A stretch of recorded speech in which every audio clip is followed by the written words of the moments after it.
South Florida's most powerful weather radar, Live Viper 5 Max. And the showers are starting to dry up finally on Live Viper 5 Max tonight. South Florida's most powerful radar. You can see most of those showers that have moved inland. They've started to dissipate and break apart. The Jupiter area really starting to see the downpours. You can see them kind of creep in there from Loxahatchee Club just off to the east there. You can see the heavier rain, that bright red that shows up here on Live Viper 5 Max. That is where we're seeing those rainfall rates close to about an inch. Right behind me is the Credit River, and I'm going to spotlight here. You can see those trees. That's where the shoreline should be, and you can tell just how far the water has come up. I've been telling you all week that the rain could be a problem out here, and tonight that is the case. The president of the U.S. Pond Hockey Championship said tonight it is not cold enough to play hockey, but also not warm enough to swim. This area right here is what we're concentrating on. Low pressure is going to set up off the shore of North Carolina a little later today. As it does, it's going to draw all the moisture from the Atlantic, and this is going to stream on shore. For tonight, what we're dealing with have high pressure to our north. That's what's giving this wind here out of the northeast, and we're seeing this area of low pressure out in the Atlantic. So between those two, we have these very strong winds. It's not that cold down here, though, fortunately. Oh, no, it's not that cold down here. And thank goodness it's not that cold. Outside this morning, though, mild temperatures for us. And if you look out at high 5, you can see partly sunny skies for many of us today. That's what we're going to see.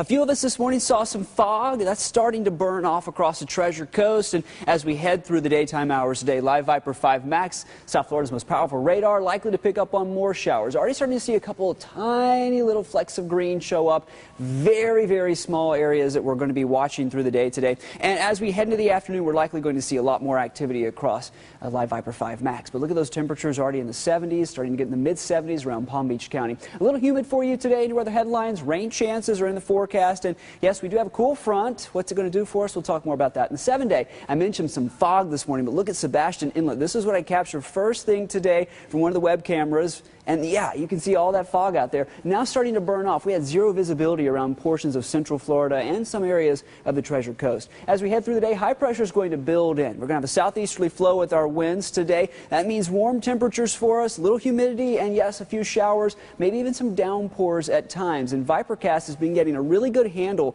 on these showers for today. But I want you to notice from early this morning till now, the models have really come together. So what we're seeing is a possibility of some heavier downpours towards Lake Okeechobee as we get into the evening hours, and then a few more showers towards the Treasure Coast also towards the evening, about sundown. As Hanukkah is about to begin there, you're going to start seeing this activity get a little more widespread. And then as we head through the evening hours, starts to dwindle some. We'll see just a few of those showers riding right along the coast. Overnight hours, we'll see a few of those showers out in the Atlantic, and some of those again hitting the coastal areas. Most of us for our Sunday looking to be on the drier side with just a couple of showers out there. But your beach forecast for today, a few showers possible, east winds around 10 miles per hour with that knee-high surf and a moderate risk of rip currents. So be careful today with those southeasterly winds. Chance of a shower for you boaters as well. Seas around 2 to 3 feet with that light chop going on. Your forecast this afternoon, lower 80s for highs. We'll keep the shower chances out there for you, so take the umbrella at any time today. We could get one of those quick showers, maybe even a downpour. And tonight, we'll keep a shower in the forecast. Patchy fog possibly developing, especially in some of those spots where it rains. And I love to show your photos. A few of you just send me some every week, and I love them. This is from Brian and Delray Beach. This was last night. Gorgeous shot there. Kathy and Jensen Beach this morning. Beautiful sunrise. And also one from Jason. This is in Stewart this morning. You can see there the clouds in the distance. And if you get any great pictures, you can put those on my Facebook page, Meteorologist Scroggins. Like the page, get your weekend forecast as well. You can also send those to the U-Report section of our website, WPTV.com. Looking ahead here in your 7-day forecast, temperatures are going to remain in the lower 80s. Nice and warm, a little humidity out there as we get to the middle of the week. A cool front's going to move a little closer to us. That's not going to do much but just drop our temperatures a couple degrees and dry us out a little bit. But our Saturday and Sunday looking pretty good overall.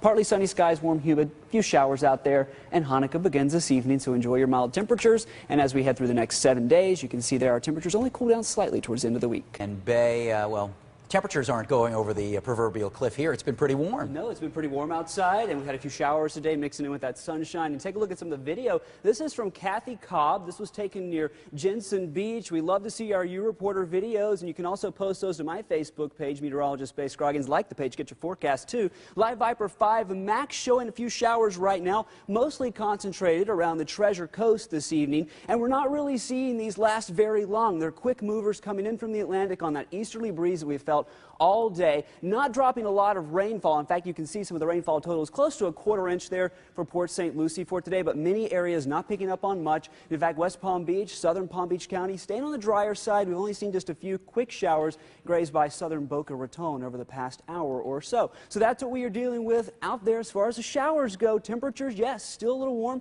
seeing some 70s, some 60s around Lake Okeechobee. Our weather headlines: coastal showers, a possibility through the night. We're going to stay in a stagnant pattern through most of the week. A little less wind as we head into the middle of the week. Speaking of the wind, out of the east, about 10-15 miles per hour. Right now, around 13 miles per hour around West Palm Beach.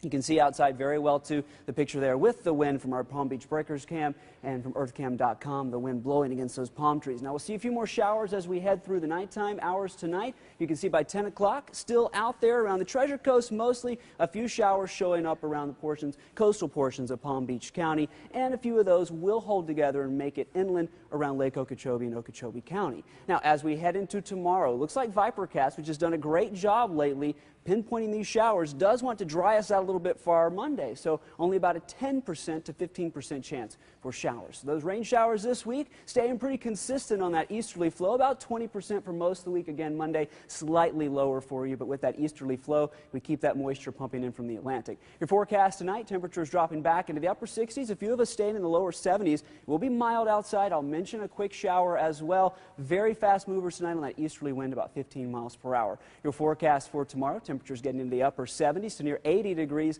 Partly sunny once again to mostly sunny. It will be breezy for our Monday as well, and another coastal shower is possible, although not quite as widespread as what we saw today. Your 7-day forecast: temperatures in the upper 70s to near 80 degrees as we head through most of the week. There's that calming of the winds as we head into the middle of the week, but as we roll into the end of the work week, warm temperatures near 80 degrees. We'll have that sunshine with just a few showers off and on. We've been telling you all week that the rain could be a problem out here, and tonight that is the case. The president of the U.S. Pond Hockey Championship said tonight it is not cold enough to play hockey, but also not warm enough to swim. Tonight there is a layer of water out on that ice, and as you'll see, it makes it impossible to continue playing the game.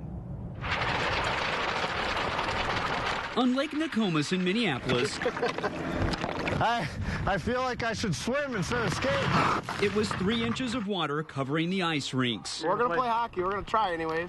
Not going to look very pretty, but... They played despite the water. It definitely didn't look pretty. In fact, it looked pretty painful.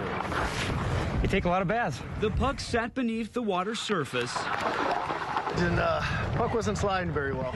Maybe this is lake hockey in the truest sense. Mike Fannenstein and Tom Thole wrung the water out of their gloves. Nothing stayed dry. I have no idea how I'm going to keep it dry. Or legible. I guess it's just part of Minnesota. Hockey wasn't the only thing doused by Mother Nature. Ice sculptures at Rice Park in St. Paul, part of the Winter Carnival, dripped. Yeah, I really hoped when I came here that it was sun shining, blue sky, very cold, a lot of snow. It was just the opposite, and the crowds didn't show up like event organizers had hoped. Rain in January, who would have known? While everyone went home wet, the rain didn't dampen spirits. And the Winter Carnival will go on as planned tomorrow. As for the events out here at Lake Nokomis, the president says that the warming tent will be open, ready for folks to come out and enjoy the indoor activities. They will try to reschedule some of those games for next weekend, but at this point, they just can't guarantee it.